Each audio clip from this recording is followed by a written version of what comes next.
सत साई भगत जी मेरे घर में मेरे झाड़ फूंक का काम करते हैं।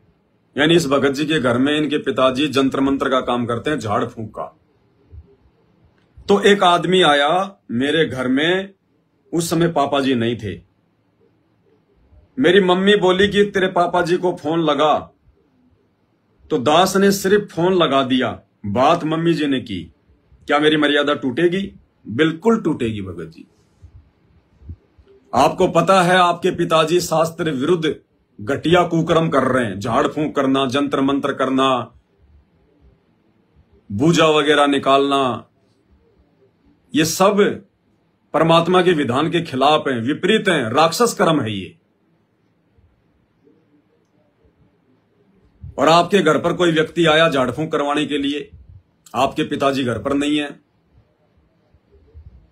और आपकी मम्मी जो कि अनुपदेशी है, आपका पिता भी अनुपदेशी है, आप अकेले उपदेशी हैं। आपकी मम्मी आपसे कह रही है कि तेरे पापा जी को फोन लगा।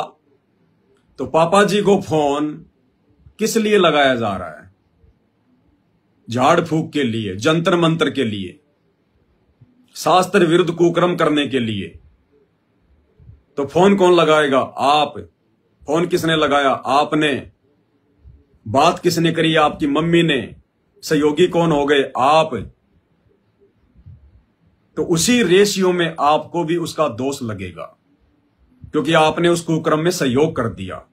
थोड़ा संघर्ष करना पड़ेगा भगत जी, भले आपकी उम्र छोटी है, लेकिन ज्ञान को आधार बना के संघर्ष करना पड़ेगा।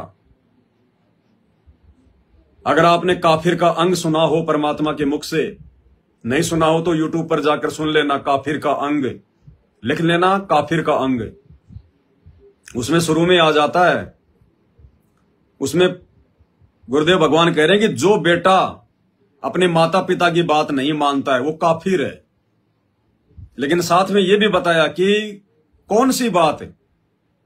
माता पिता यदि बच्चे को भक्ति करने से मना करते हैं या सत्संग में आने से मना करते हैं, तो माता पिता की वो बात बेटा बेटी ने बिल्कुल भी नहीं माननी, बिल्कुल भी।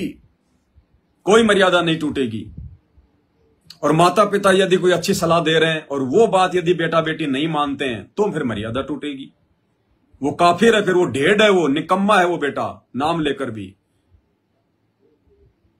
तो कौन सी बात माननी है, कौन सी बात नहीं माननी है, परमात्मा ने काफिर के अंग में बता रखा है। उसमें मालिक कहते हैं वो काफिर जो ऋण हत्यारक है, वो काफिर जो पिता वचन उल्टाई, और इतने काफिर दो जग जाई। जो पिताजी के वचन की अवहेलना करता है वो काफिर होता है। लेकिन पिताजी का क्या वचन है? अगर शास्त्र विरुद्ध वचन है, गुरु की मर्यादाओं के विरुद्ध कोई आज्ञा है, तो हमने नहीं माननी, बिल्कुल भी नहीं माननी। भले थप्पड़ लगे, भले घर से बाहर करे। और मर्यादाओं के लिए संघर्ष करोगे तो परमात्मा साथ में रहेगा। तो आपने फोन लगा के गलती की है।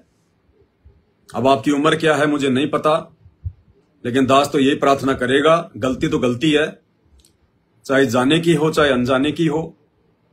अब अनजाने में अगर पैर पे अगर 2 किलो का पत्थर गिर जाएगा तो क्या दर्द नहीं होगा भाई? अनजाने में आप जहर पी जाओगे तो क्या उसका नुकसान नहीं होगा? इतना है कि परमपिता परमेश्वर जी से इस गलती की क्षमा याचना आप जी करें, दंडवत करें मालिक को। और आगे से भाई विशेष तौर पर ध्यान रखें, क्योंकि काल आपके घर में बैठा हुआ है। आपका पिता अगर जंत्र मंत्र झाड़ फूंक करता है तो काल आपके घर में बैठा हुआ है। आपने तो बहुत विशेष सावधानी की जरूरत है, गुरु जी के बहुत ही ज्यादा नजदीक रहने की जरूरत है। तो परमात्मा से प्रार्थना करते हुए कि परमात्मा नादान हूं, अकेला इस परिवार में फंसा हुआ हूं, आप ही दया करना परमात्मा। और भाई और बहनों, जो स्थिति इस भाई की है, अकेला उपदेशी है, माता पिता अनुपदेशी हैं, ज्यादा इसकी उम्र नहीं है, ऐसी आत्माएं हैं परमात्मा की, ये विशेष आत्माएं हैं मालिक की। एक तरफ तो घर में माँ बाप ने नाम ले रखा है, बेटा बेटी को भी नाम दिला रखा है, 15-15, 20 साल के हो रहे हैं और उनको कोई तमीज ही नहीं है। माँ बाप अगर डांट मार दें तो मंत्र कर लेते हैं, नहीं तो फालतू के कामों में लगे रहते हैं। उनको कोई टेंशन ही नहीं, कोई चिंता ही नहीं अपनी मर्यादाओं की। तो वो विशेष आत्माएं नहीं है परमात्मा की, वो विशेष आत्माएं नहीं है। और जिसके माता पिता अनुपदेशी और जिसने अकेले ने नाम ले लिया बेटा या बेटी, और वो संघर्ष कर रहा उस परिवार में मर्यादाओं के लेकर, वो चिंतित है, तो वो परमात्मा की सामान्य आत्मा नहीं है, विशेष आत्मा है वो परमात्मा की। तो भगत जी आप अच्छी आत्मा हो भगवान की, लेकिन देखो मर्यादा सबके लिए समान है। मर्यादा चाहे कोई विशेष तोड़ो चाहे कोई दूसरा तोड़ो, बात एक ही है। तो मर्यादा बची रहेगी तो परमात्मा साथ में रहेगा। बाकी गुरुदेव भगवान से दंडवत करके समायाचना करना, और आगे से भगत जी थोड़ा सा हिम्मत करो, थोड़ा संघर्ष करो, परमात्मा साथ देगा, ऐसी बात नहीं है।